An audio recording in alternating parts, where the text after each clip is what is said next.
Thank you for joining us this evening. This is a Greer City Council meeting called and convened this evening, March the 11th, 2025. We appreciate your presence and thank you for joining us this evening. We have a pretty straightforward agenda, and so want to get started here so we can make appropriate use of your time as well. To begin the meeting, we open with the Pledge of Allegiance, followed by an invocation for council. Councilman Lee Dumas will lead us this evening. If you'd like to join us, you may stand.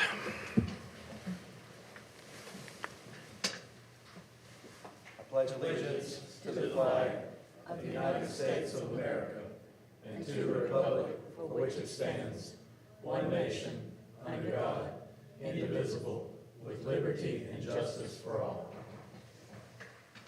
Let us pray. Gracious Heavenly Father, we thank you for this beautiful day that you've given us. Thank you for the city of Greer, for those that live here, and for those that serve. Be with us this night. We invoke your presence. Lead, guide, and direct our decisions. In Christ's name, amen. Amen. Ms. Duncan, do we have anybody that has signed up for public forum this evening? No, sir. Thank you, ma'am. Council, with that, we will turn our attention to the minutes of the council meetings that you see listed below. We've had a couple of workshops in addition to our regular council meeting. I'll entertain these separately. February the 25th, 2025, our council meeting, which was a regularly scheduled council meeting. I'll entertain a motion to receive that meeting. So moved. And a second. Second. Any items of note for the clerk? Hearing none. Ms. Duncan? Mr. Booker? Yes. Mr. Hopper? Yes. Mr. Dumas? Yes. Mr. Bettis? Yes. Ms. Albert? Yes. Mayor Danner? Yes. On February the 25th, 2025, we also had a council workshop meeting. I'll entertain a motion that we receive that meeting. So moved. Second. Any items of note for the clerk? Hearing none. Ms. Duncan? Mr. Booker? Yes. Mr. Hopper? Yes. Mr. Dumas? Yes. Mr. Bettis? Yes. Ms. Albert? Yes. Mayor Danner? Yes. And on February the 26th, 2025, we also had a council workshop meeting. I'll entertain a motion that it be received. So moved. Second. Items of note for the clerk? Hearing none. Ms. Duncan? Mr. Booker? Yes. Mr. Hopper? Yes. Mr. Dumas? Yes. Mr. Bettis? Yes. Ms. Albert? Yes. Mayor Danner? Yes. I would like to invite Terry and Debbie Dobson to come to the front of the podium, please.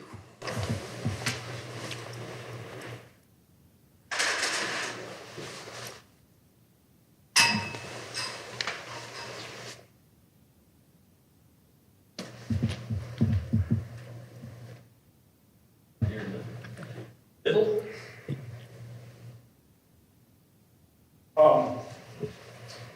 I thought it was appropriate and to share with you and to recognize some folks that have been members of our community as families for a long time. Long time as well too. So, but certainly the Dobson family is one that is a recognized name and has been a valuable member of this community.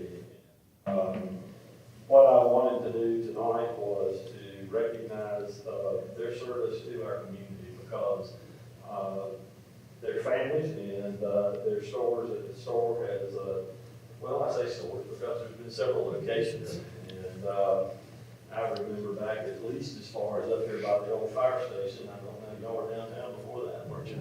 Yeah. So, long time merchants here in the city, sold gifts and hardware, and that's how you know if you're a real Greerite, you got a gift from them or something from the hardware store, one or the other.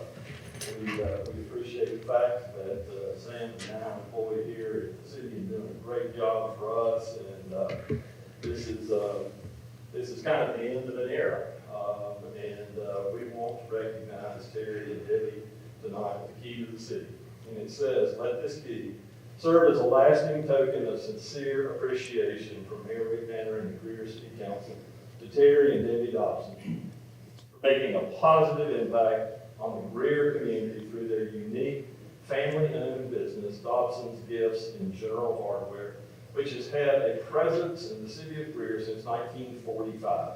The Dobsons have served several generations of Greer families, and we wish them well in their well-earned retirement. Join me in a round of applause for Terry and Debbie Dobson.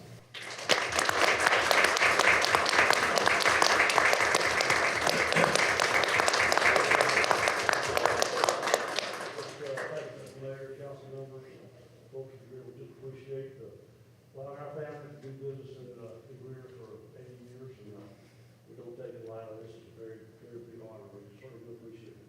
Thank you. Everybody's loyalty throughout the 8 years. We could have done it without all the people in Greer.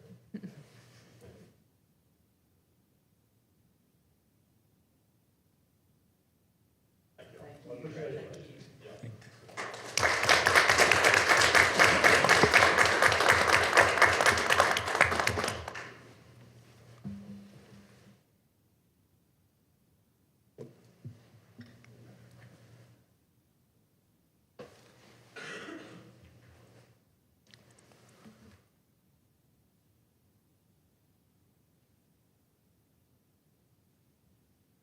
Council, we also have a petitioner this evening. The Office of Disaster Recovery and Resilience from the U.S. Small Business Administration has sent a representative here tonight. The U.S. Small Business Administration is extending the physical damage loan deadline for disaster declarations affected by the 2024 federal funding lapse. The new deadline application to apply is April the 27th, 2025. Arliss Green, the public affairs specialist, is joining this evening. The podium is yours, and if you will simply identify yourself, the floor is yours. Thank you, Mayor Danner and the city council members for letting me come and present the reopening of the deadline for Hurricane Elena. To give you a little background, when this disaster happened, it was during the time of election and the fiscal year ending. And a lot of things were in the air. A lot of people didn't know if we were going to have the funding, and it may have deterred people from applying. So we wanted to extend the time to let survivors apply for the resources that they need to recover from this disaster. We offer two programs. We have one for physical damages, and we have one for economic injury. Now, of course, to be eligible for physical damage, you have to have physical damages. And that's for homeowners, renters, business owners, and nonprofit organizations. And then the other one is for economic injury. And for that program, it's only for business and nonprofit organizations. And you do not have to have any physical damages. The damages come in loss of revenue. And a lot of business think, oh, I wasn't affected, I didn't have any damages. Well, sometimes it takes 6 months to a year or even longer before they know that they have been impacted by this injury. Neighboring communities that may have suffered physical damage to their business, it tends to trickle down. So we allow that deadline extended a little further to June 30 of 2025. Again, for the physical damages, thank you, Mayor Danner, because you made my job easier. You gave it a little layout. It's for April 27, 2025. Our programs have great incentives, no payment, no interest for the first year, great interest rates, and up to a 30-year term. At this time, I will open the floor for any questions that you have about our programs. Council, questions? I guess my main question for you would be how would someone get more information? Is your contact or somebody's contact information available that we can have here to forward along if somebody called us about it? Yes, they can apply, they can go to the website, sba.gov/disaster. I believe I sent Ms. Tammy some information via online. I can send it again. And we ask that you share it on your, all your platforms, so that the community can have the information. And then they can also call the 1-800-659-2955. And I've also left my business card with Miss Tammy if you want to contact me and you have questions for me that you didn't think of tonight. I'm available at any time.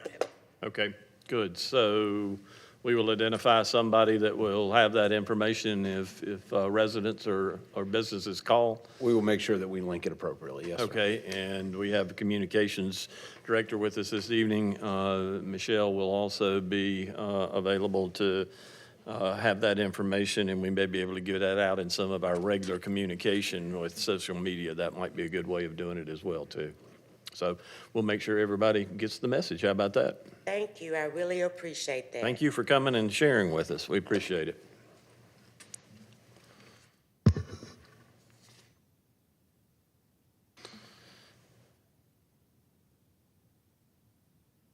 Mr. Meerman. Thank you, Mr. Mayor, Council. Just a few quick things that I wanted to share with council tonight and the public that is in attendance and watching online. Just letting you know, we've been a while working on the deck at the Needmore Community Center, but that is complete. So for those of you who frequent the community center in the Needmore community, it's available for outdoor activities. So we're excited about that. Just a neat little project that our urban parks team was able to complete.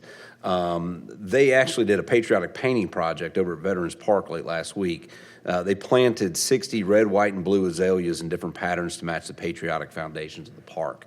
So if you haven't seen that, go check out Veterans Park and see what our team has done over there to honor our veterans. Just a kind of a local celebrity shout out, Chef Michael of White Wine and Butter at Greer Golf.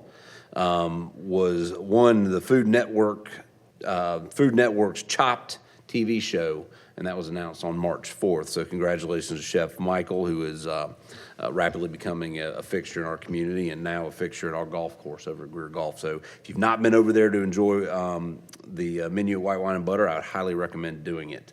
And speaking of Greer Golf, we will soon have a new crop of natural beauty out there, thanks to the partnership that we have with Clemson University's TDs for Trees program, along with Trees Upstate and Schneider Tree Care.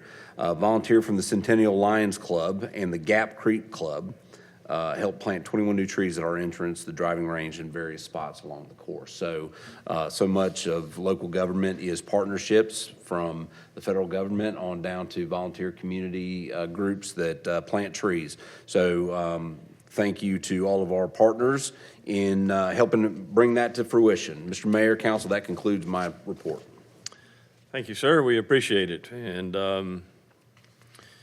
as the administrator mentioned, Chef Michael was able to work the name of Greer in at least 3 or 4 times during the show. So we got our money's worth out of that. He did a great job, and we appreciate the shout outs and appreciate him. And I would urge you to visit the golf course to take advantage of his restaurant. So with that, then, let's move to appointments of boards and commissioners. We still have an opening in the Board of Zoning Appeals. That is in District 3. Adam Toma resigned effective 12/31/2024. Any news in that regard? Mr. Mayor, we are getting very close in the square. We do not have anybody to bring forth tonight as of yet. Thank you, sir. We appreciate that. Let's move to old business, council, the second and final reading of ordinance number 7-2025. This is an ordinance to provide for the annexation of a portion of a certain property owned by Graydon Properties LLC located at 1522 South Highway 14 by 100% petition and to establish a zoning classification of regional center for said property. Ms. Stahl joins us for this conversation. Any new or additional information in regards to second and final reading of ordinance number 7-2025? Just that Planning Commission held a public hearing for this item on February 24th and recommended approval. Council, this comes with approval from the Planning Commission. I'll entertain a motion to receive ordinance number 7-2025. So moved. And a second. The floor is open for discussion. Questions? Comments? Hearing none. Ms. Duncan? Mr. Booker? Yes. Mr. Hopper? Yes. Mr. Dumas? Yes. Mr. Bettis? Yes. Ms. Albert? Yes. Mayor Danner? Yes. Let's move to the second item of old business. This is the second and final reading of ordinance number 8-2025. This is an ordinance to provide for the annexation of certain properties owned by the city of Greer located on South Highway 14 and South Buncombe Road by 100% petition and to establish a zoning classification of regional center for said properties. Any new or additional information, Ms. Stahl, in regards to ordinance number 8-2025? Planning Commission also recommended approval of this item. This item comes with a recommendation from the Planning Commission. Do I hear a motion to receive? Motion.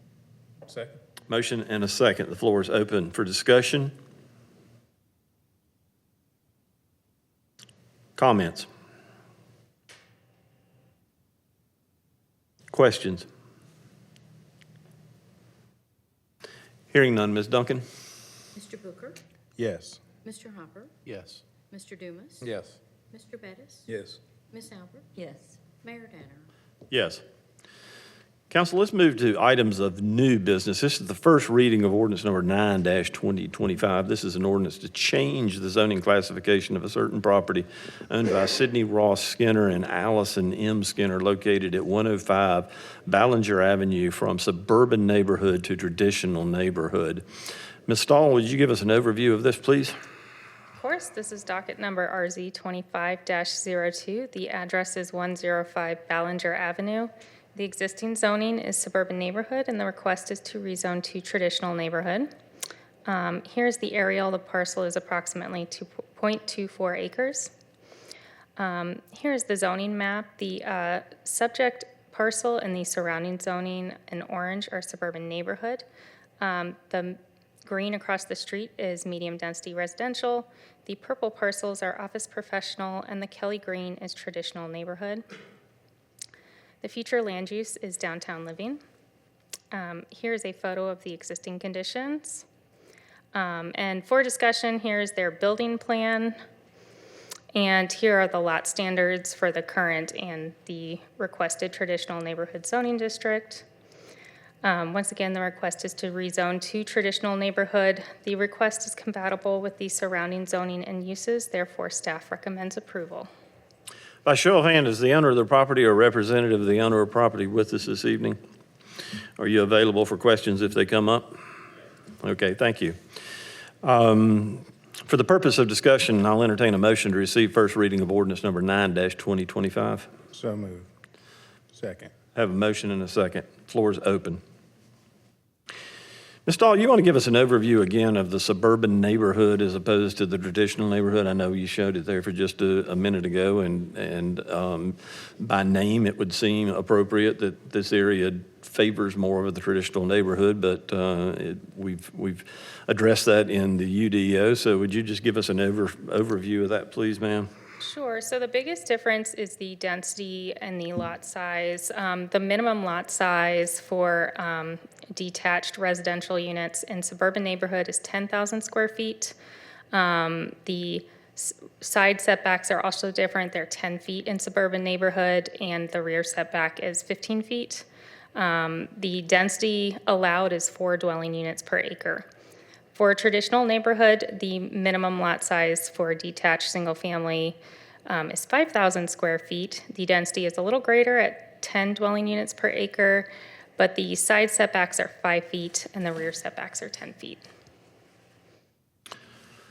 So could you go to the drawing of the piece of property there and orient us to that and show what has been asked for? Sure. Sure. So the applicant explained at Planning Commission that they are planning on doing a one-bedroom addition on each side of the duplex. So what you see on the top here is the 5-foot setback, and hence why they're here requesting the rezoning. If they stayed in suburban neighborhood, they would only be allowed that 10-foot setback, and they would be encroaching. The room to the south, to the bottom, meets the suburban neighborhood setback. So it's really for the top addition. And so there is still access to the back of the property, is that correct? Yes, so if we look at this shot, you can see that, whoops. There's this driveway over here that will still be accessible, and then this driveway over here will likely not be accessible when the addition is added. However, they can still utilize the space to the front of the lot for off-street parking. And the gravel drives can remain, is that correct? The gravel drives can remain. Thank you, ma'am. Others? So this has two separate parties in this now? I mean, it's like apartments. Yes, it's a duplex now. So the parking for the way we're looking at it now, the parking for the one on the right will be in the driveway at the front. Correct. And they'll be allowed how many spots there? So it's 2 for a duplex. This is actually in the downtown transitional overlay. So technically, they only need to provide 1 space for each dwelling unit. They obviously have room for more cars, and also just this is on a single parcel, so they can share parking on one side or the other if needed. Anticipating being able to get behind it on the other side. Mm-hmm. And with suburban neighborhood, does that allow for a duplex? With special exception. So is this like a non-conforming situation, and then it just Yes. kind of got rolled into this? And so what triggered it was the fact that the addition's going over the, The addition's going over, but rezoning it will also make it legal conforming. gotcha. Could you show that drawing again, please? This one? Yes.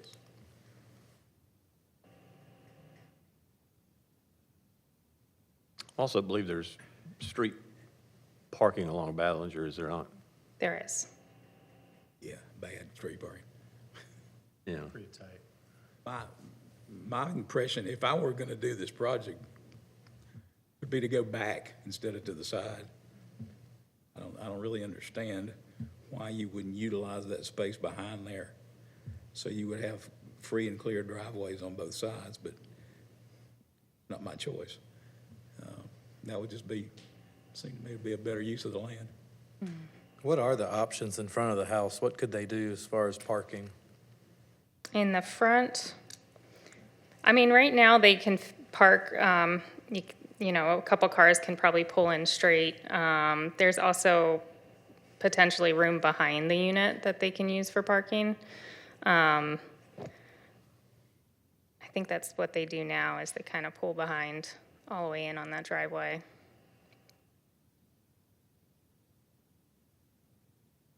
So will it be remodeled, and they will have, instead of duplex 2, there will be additional Yes, housing? actually, How many will there be? if Mr. Skinner would like to come up, he can maybe talk a little bit more about his plans. Mr. Skinner, if you'll join us at the podium, please, sir. If you'll just state your name and address as a matter of the record, the floor is yours.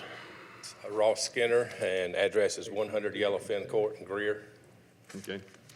I guess you've heard some of the questions that have been asked in terms of the layout there for the 2 additions and for the parking situation. I guess those are the 2 things that have drawn some attention. Yeah.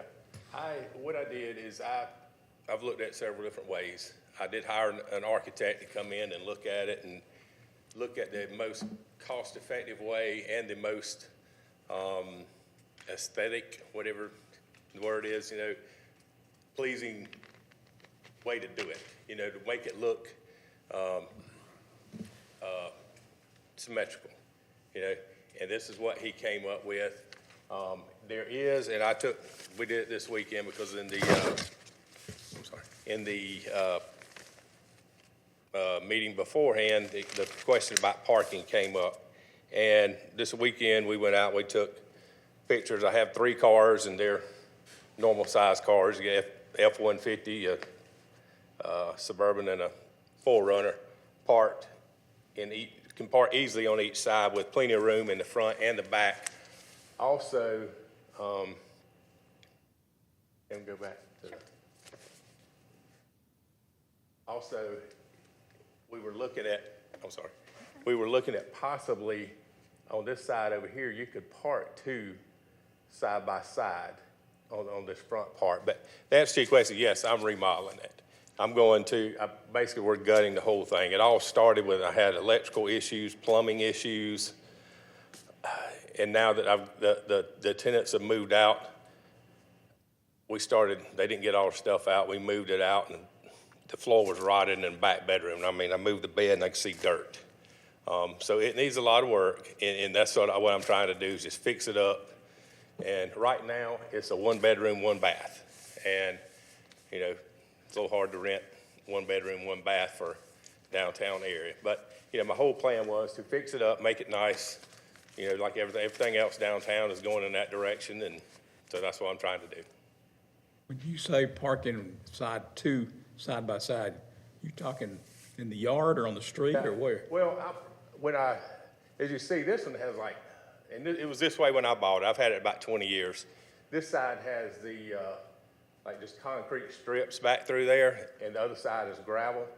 When we get into it, depending on how much I spend on this project, I could possibly concrete this drive over here and have a little, pull off right here, because there is space here, plenty of space there to park 2 cars side by side, so that way whoever, and right now, one of my sons is planning on living on that side as of right now. He does have a vehicle and a work vehicle, so he would be able to park side by side. He's not married, so it's just him. Is that allowed? It is? It's to the side of the building, so it would be allowed. It'd be in the front of the building, would it not? It'd be in front of the building, would it not? Well, if he makes the space in this area right here, that would be allowed. Yeah, it would be off to the side of there's a front porch and the den is on that side, so it would be, you could pull all the way up. So I think it would be kind of right here? Yes. Okay. Not in the front yard. Not in We the don't front allow yard. that anymore, right?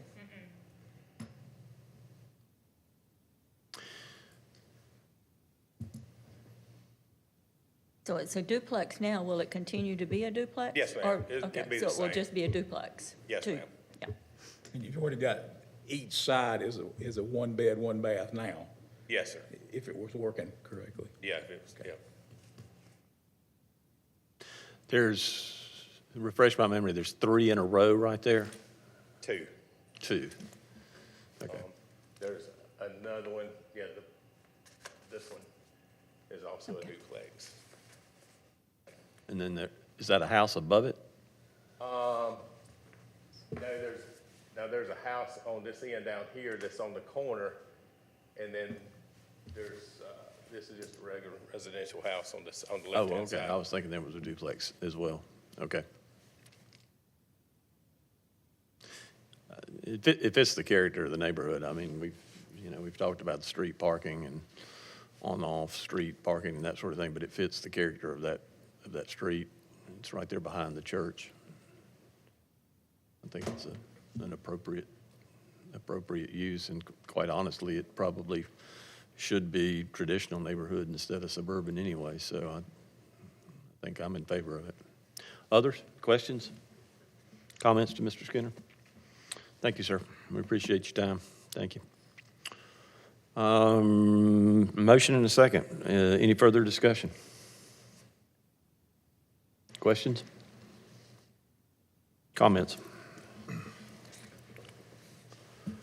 Ms. Duncan? Mr. Booker? Yes. Mr. Hopper? Yes. Mr. Dumas? Yes. Mr. Bettis? Yes. Ms. Albert? Yes. Mayor Danner? Yes. First reading of ordinance number 10-2025. This is an ordinance to change the zoning classification of a certain property owned by 301 Arlington Road LLC located at 301 Arlington Road from commercial general to traditional neighborhood. Ms. Stahl. Yes, this is docket number RZ 25-04. The address is 301 Arlington Road. The existing zoning is commercial general, and the request is to rezone to traditional neighborhood with the intent of developing townhomes. Here's the aerial. The parcel is about 1.1 acres. Here's the zoning map. Again, the parcel in red is zoned commercial general. The yellow across the street is design review district, and the beige is medium density residential. The future land use is traditional neighborhood. Here are the existing conditions. Once again, the request is to rezone to traditional neighborhood. This request is compatible with the surrounding zoning and uses. Therefore, staff recommends approval and Planning Commission also recommends approval. Council, for the purposes of discussion, this comes with a recommendation from Planning and from the Planning and Zoning Committee. I'll entertain a motion to receive. So moved. And a second. Second. Floor is open for discussion. At one point, did we not have plans for something else here? Was there not a little community plan for that parcel? Is that the other corner? That's That might be that DRD. The DRD next. That was, that's the one on Oh, the that's the corner next of Arlington and Moss. That was the bed and breakfast with there. But no, I'm unaware of a city plan for that. Okay. By show of hands, the owner of the property or representative of the owner of the property, are you available for questions? Okay, thank you. Others?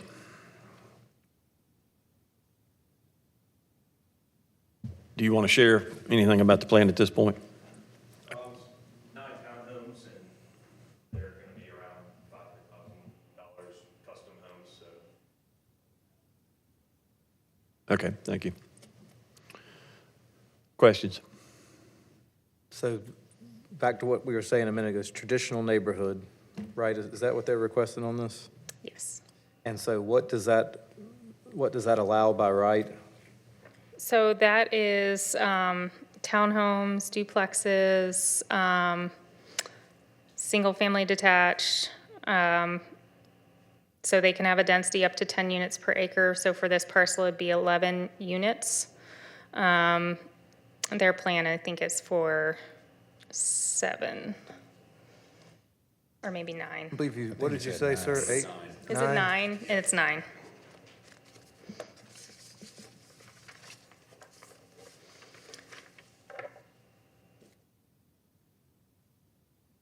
Others? Questions? Comments? Discussion? Hearing none, Ms. Duncan? Mr. Booker? Yes. Mr. Hopper? Yes. Mr. Dumas? Yes. Mr. Bettis? Yes. Ms. Albert? Yes. Mayor Danner? Yes. Council, third item before us this evening is an ordinance to provide for the annexation of a certain property owned by James, Randy, and Kimberly Renee Kemp located at 333 Gin House Road by 100% petition and to establish a zoning classification of suburban neighborhood for said property. Ms. Stahl. Yes, this is docket number AN 25-04. The address is 333 Gin House Road. It's currently unzoned Spartanburg County, and their request is to annex and zone to suburban neighborhood with the intent of connecting to sewer. Here's the aerial. Here's the zoning map. It's surrounded by Design Review District. It's the forthcoming crossing at Abner Creek. The future land use in the surrounding area is suburban neighborhood. Here's a photo of existing conditions. Once again, the request is to annex and zone to suburban neighborhood. Staff recommends approval.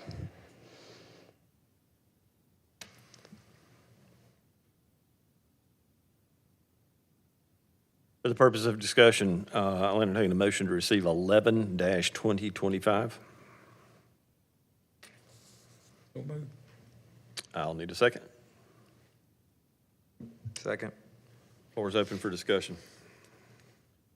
Is this going to be part of the existing It- parcel, or is the intent for it to be separately developed? It's an existing house. I think they just want to connect to sewer. Their property as it sits right now. There's no plans for development. Gotcha. The existing house will stay literally just to connect to sewer is the intent? Correct. So he was directed to us by Greer CPW so he could connect.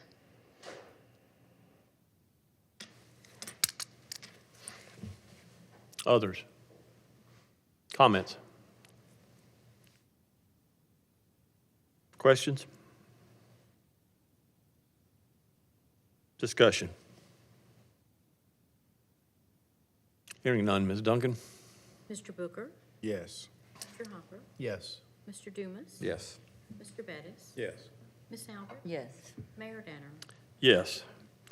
Council, we have no items before us this evening in executive session. Stand adjourned.